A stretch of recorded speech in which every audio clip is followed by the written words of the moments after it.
Hey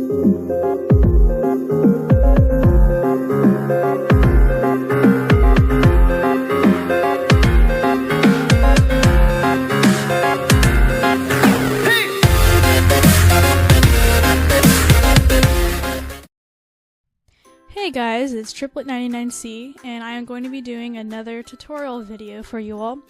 So on DeviantArt, I created a poll, and I asked you guys, what would you guys like me to do for a tutorial? And the highest option was tools in Paint Tool Sai and how to use them. And so that is what I am going to be doing today.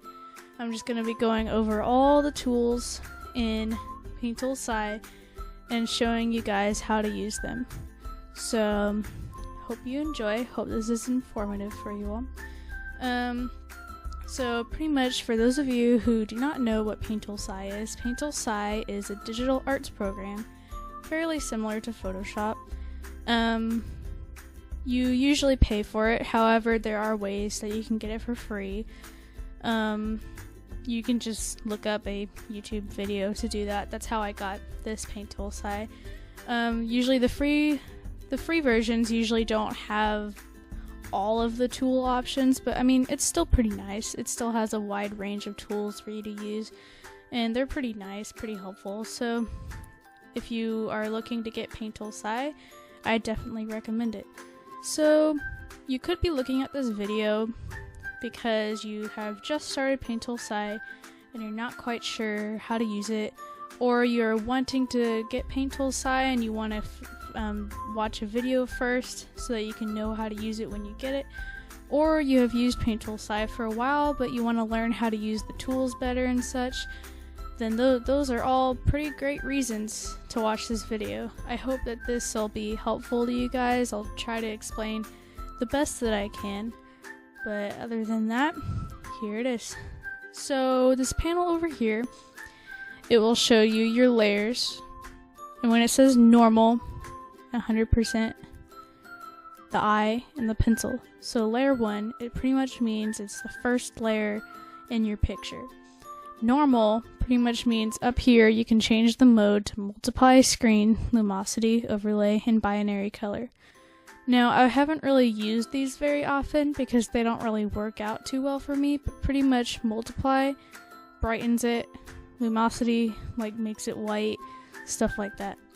100% is pretty much talking about the opacity up here. So if you were to like lower the opacity, then it would change the percent. So for example, if I draw, let's say, a circle, and then I lower the opacity, it just makes it more transparent, as you can see. Let's get rid of that. Alright. And then up here you have your zoom and your angle. It'll tilt it for you, which is pretty nice when you're doing an angled shot for a drawing. Textures, you can change it to canvas or paper, which is pretty cool because it gives you like a sketchy sort of look if you're doing sketches and such. And then effects, just fringe. That doesn't really do too much. So yes. And then I'll go over clipping groups later. I don't really use preserve opacity or selection source really. I mostly just use clipping groups. And it is definitely just, it's great, especially when you're doing shading and such. Alright, so first you're going to want to open Canvas, which I have that open right now. But in order to do that, you're going to go to File, New, or you can click Control N. You're going to change the size of your canvas, width and height. Resolution, I keep mine at 72, but if you want a really high resolution, I would suggest 300. You can change it from pixels, inches, centimeters, or millimeters. I usually just stay at pixels, or I go to inches if I'm going to print off a poster or something. And then you just click OK, and it creates a canvas. So right now I have, I believe it is 1000 by 1200. And I usually just stay along the 1000s. I very rarely go above 1000. And yep, that's pretty much it.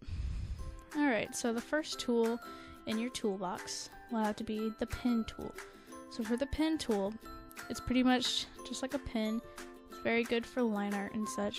You can change the minimum size and such to make it pointed on the ends or rounded on the ends like this. But if you want pressure sensitivity, I suggest doing 0%, so that way you'll have pressure sensitivity. If you change it to 100, you will not have pressure sensitivity, and your lines will just be bold and rounded on the ends, like I show you right here. So let's change that back to 0. Density, it pretty much means, once again, opacity. So if you leave that at 100, it's a nice bold line. If you bring it down to like 30, 29, 0 pretty much leaves it at nothing. So if you want just a simple, thick line, leave it at 100. So then there's simple, fuzzy-tastic, noise, all this stuff that you can use, and my favorite would probably have to be spread, because it's pretty much like a paint spotter. And you can just play around with all of these tools. I recommend you use these different textures and stuff for airbrush because it shows up a lot better. For texture, that's really nice. Like I pointed out earlier on the other menu, there's paper and then there's canvas. And pretty much what paper does is it gives you like a kind of a sketchy appeal. So as you can see, that looks quite sketchy. And then you can change it to canvas to kind of give you more of a canvas look. As you can see, it'll give you texture very similar to the texture of a canvas. So that's all for pen pretty much. And then your sizes are down here.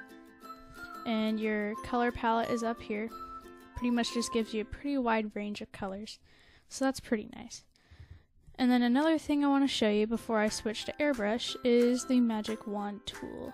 So let's draw a circle here again. So the magic wand tool, it's pretty much kind of like a, well, it is a selection tool. So you would select the part that you want to color, let's say, bring this below layer 1. Always remember when you're coloring, put the color layer below the line art layer, because if you put it above the line art layer, the color will go over the line art, and yeah, that's not good at all. That's really not. So after you have selected it, you can pretty much just color it in without the color going outside the lines. So magic wand is very nice. And then let's say you want to do the lasso tool, you just circle it or select it like you would with the magic wand tool, and then you can just move it around and such. It's very nice when you want to like move something to the side, or you can use the lasso tool to scale it and such. So let's do another circle. If I were to use the lasso tool, I could click, you see this box up here right next to the lasso tool. It'll give you options like transform, scale, deform, and rotate. So you can scale it, or you can rotate it, stuff like that, which is why the lasso tool is very helpful. But the square tool also does, well, the same thing, except it's not very helpful so much, especially when you have like different shape things. So then for airbrush, you can change the thickness and such of it. So right now I have it set on the third one, which is fairly thick. If you change it to the second option, it'll be a little thinner. Third option will be very light, and the last option up here will be very thick and dark. So I usually keep mine set on about the second option or the third option, usually the second option, especially when I want to do shading stuff. Your sizes are down here, and with your minimum size I have it set at 500, but you can set it to 100 if you want it to be round, 0 if you want it to be pointed, but I usually kept it set at around 50 because I use it for shading and stuff. I don't do line art with airbrush so much. So yeah, 50 would be a good option if you're just going to use airbrush simply for shading. And then density is pretty much the same thing. It's pretty much opacity. And then you can, here's the textures from earlier. These textures work a lot better with airbrush. As you can see, they show up better. They're not as thick, they're not as dark, stuff like that. So yeah, textures are very nice. You can just play around with those and such. I don't use them that often, but when I do, it's pretty fun. Alright, so the third option will be the brush. So with brush, I use brush to do shading and like paint style drawings and such. You can see some of those on my Instagram page or my DeviantArt page. So pretty much what you do with paint is, let's say you take one color, then you take another color. It kind of just like blends it together in sort of a paint fashion. So this is really nice if you want to get like a traditional look to your digital art. I use this sometimes, not a lot, but I've been using it a lot more often than I used to. So as you can see, you just blend them together. It gives it a nice little effect. You can change the dilution, the blending, and the persistence, but right now I have it set at 50, 0, 80. And 50, 0, 80 gives it a pretty good effect, I believe. And then you can do the same textures, same brush styles and such as the airbrush and the pen. With water, you can put it on top of the brush or the pen or the airbrush, and it kind of just gives it sort of like a watercolor effect. So if you just put it around this, it looks kind of watercolor, which is pretty nice, once again, if you want like a traditional sort of thing going on with your digital work. Now with marker, it pretty much just kind of just looks like a marker. I use this every now and again for like simple backgrounds with characters and such. As you can see, it kind of looks like a Copic marker a little bit. You can set it on pressure sensitivity, so the lighter you press, the lighter it is, the darker you press, the darker it is. And it's pretty nice. I mean, I don't really use it that much, but it's a pretty nice tool to have. And of course there's eraser. That's pretty self-explanatory. And then there is the select tool. So let me just draw another circle real quick to represent that. So the selection tool, it's okay. I mean, if you want to select it a lot faster, I would recommend the magic wand tool, but the magic wand tool only works with closed line art like this. If you have open line art, but you still want to have it kind of just selected and not have to worry about coloring outside the lines and such, then do this. You can change the sizes of this and such right over here, and you would just color it in. So, and if you make a mistake like I just made, there's always the deselect tool. So you would just change the size or do whatever you want, and it deselects it, so it's no longer there. And then you can just color it, do whatever you please. And there you go. That's how the selection tool is. It's pretty much just like the magic wand, except it's mostly there for line art that is not connected together. Bucket is very, very helpful if you don't want to color it in. So let's create yet another circle. Actually, I'm gonna go ahead and draw just a simple little character thing to kind of give you the full effect of the bucket tool. So of course, I'm drawing a Ninja Turtle.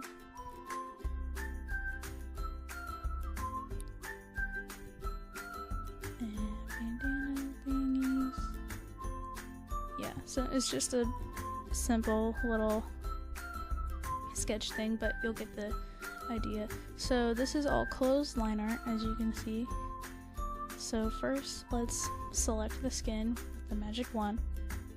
And then bucket is very, very helpful. It helps you get things done a lot faster. So then create a layer underneath the line art layer. And then with bucket, all you have to do is just press, and there's the color. Now if you want to do shading on top of that, you would just color on top of it, as you can see, and it just stays inside the line art. But with you can't really use bucket tool when it comes to shading, because it of course goes over the color that you just put. And so now let's select the mask, choose the color, bucket again, and so there you have yourself a nice little drawing.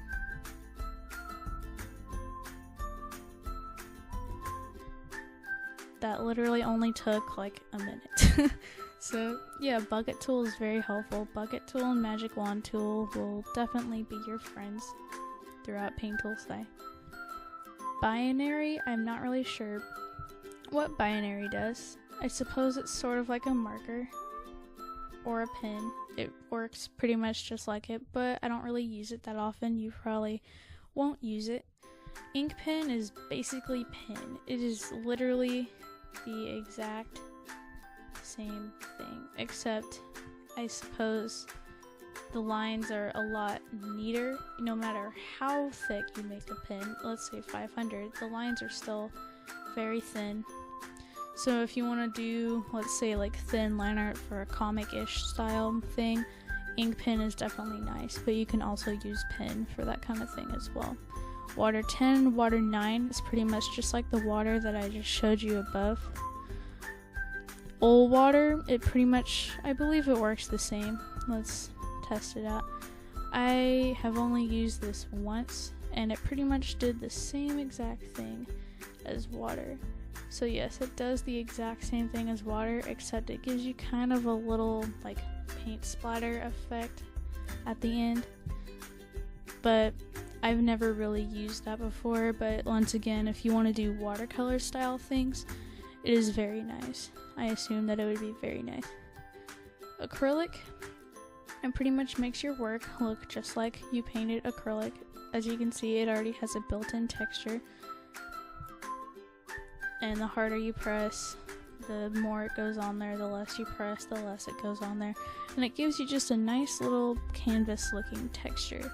Now, I haven't used this before. I think I've only used it... Yeah, I don't think I've used it before, but it's pretty nice. I like it. And then paper, it pretty much just gives you a paper texture. So it looks like you're drawing on there with a pencil. And I use this texture often. Well, not often, but usually whenever I want to do traditional style things, but not actually draw traditional. So it's nice. It gives you a nice texture, makes it look like you drew it traditionally. Crayon, it actually does look like a crayon. I've tried it before, and as you can see, it gives you a texture just like pencil or acrylic would. And as you can see, the colors, like if you press light, it goes on light. If you press dark, it goes on dark. And it can, if you press light with two colors, it can actually blend it together pretty nicely, as you can see.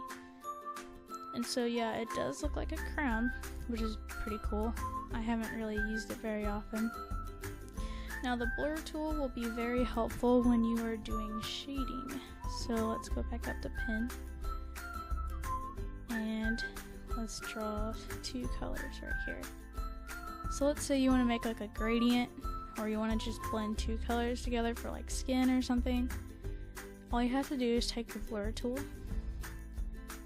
and just blend it together. And as you can see, it gives you a very nice gradient here. So right now I have my settings set at minimum size is 60%, density is set at 100, blending is 100, dilution's at 100, persistence is at 80, and smoothing pressure is at 100. Smoothing pressure pretty much determines how smooth the blending will be. So 100% is where you should go if you want it to be absolutely smooth. So now I don't have any more tools on here. If you get the paid version, Paint Tool Sai will have a lot more tools for you to choose from. But I got the free version, and so unfortunately it does not have all these tools.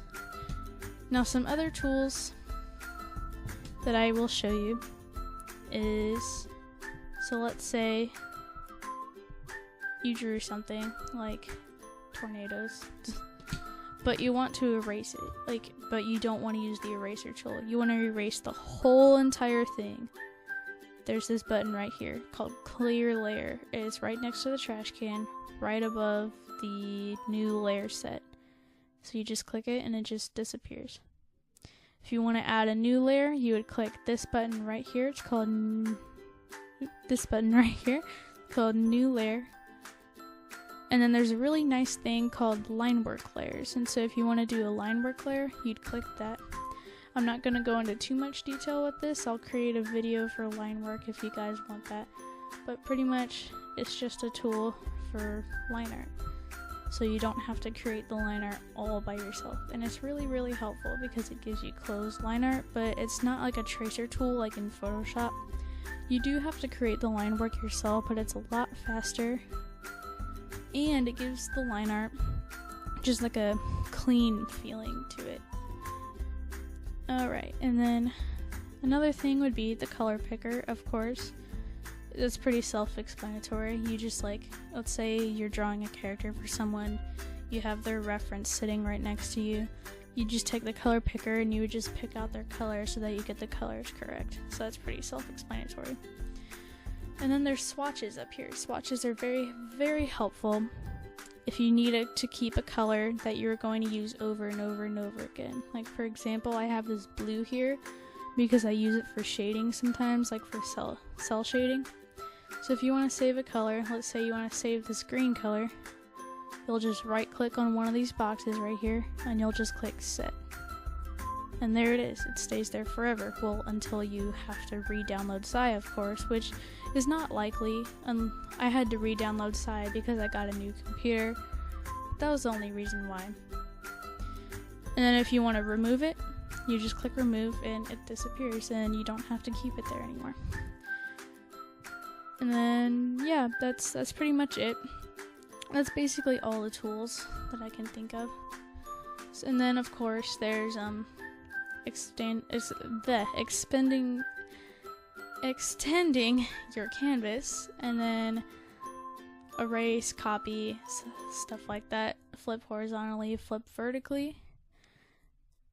And then there is hue and saturation, brightness and contrast. So if you want to change the hue or if you want to brighten your image, that's good.